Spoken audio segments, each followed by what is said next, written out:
اور اللہ کی خوشنودی کے لیے حج اور عمرے کو پورا کرو، اور اگر راستے میں روک لیے جاؤ تو جیسی قربانی میسر ہو کر دو، اور جب تک قربانی اپنے مقام پر نہ پہنچ جائے سر نہ منڈاؤ۔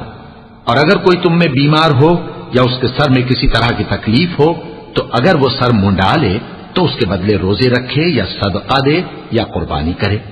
پھر جب تکلیف دور ہو کر تم مطمئن ہو جاؤ تو جو تم میں حج کے وقت تک عمرے سے فائدہ اٹھانا چاہے وہ جیسی قربانی میسر ہو کرے، اور جس کو قربانی نہ ملے وہ 3 روزے ایام حج میں رکھے اور 7 جب واپس ہو، یہ پورے 10 ہوئے۔ یہ حکم اس شخص کے لیے ہے جس کے اہل و عیال مکے میں نہ رہتے ہوں۔ اور اللہ سے ڈرتے رہو اور جان رکھو کہ اللہ سخت عذاب دینے والا ہے۔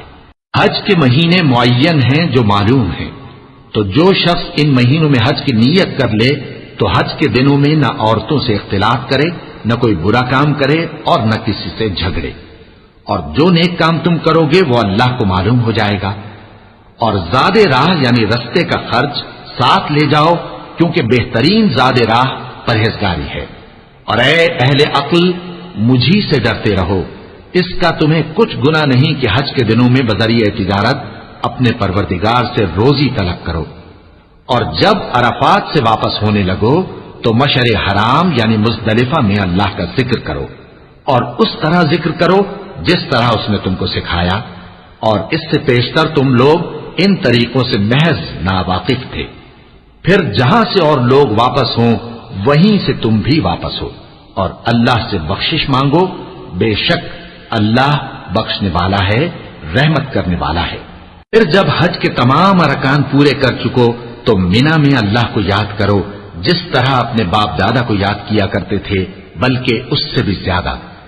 اور بعض لوگ ایسے ہیں جو اللہ سے التجا کرتے ہیں کہ اے پروردگار ہم کو جو دینا ہے دنیا ہی میں دے دے، اور ایسے لوگوں کا آخرت میں کچھ حصہ نہیں۔ اور بعض ایسے ہیں کہ دعا کرتے ہیں کہ پروردگار ہم کو دنیا میں بھی نعمت عطا فرما اور آخرت میں بھی نعمت بخشیو اور دوزخ کے عذاب سے محفوظ رکھیو۔ یہی لوگ ہیں جن کے لیے ان کے کاموں کا حصہ یعنی اجر نیک تیار ہے، اور اللہ جلد حساب لینے والا ہے۔ اور قیام منا کے دنوں میں جو گنتی کے دن ہیں اللہ کو یاد کرو، اگر کوئی جلدی کرے اور 2 ہی دن میں چل دے تو اس پر بھی کچھ گناہ نہیں، اور جو بات تک ٹھہرا رہے اس پر بھی کچھ گناہ نہیں۔ یہ باتیں اس شخص کے لیے ہیں جو اللہ سے ڈرے، اور تم لوگ اللہ سے ڈرتے رہو اور جان رکھو کہ تم سب اس کے پاس جمع کیے جاؤ گے۔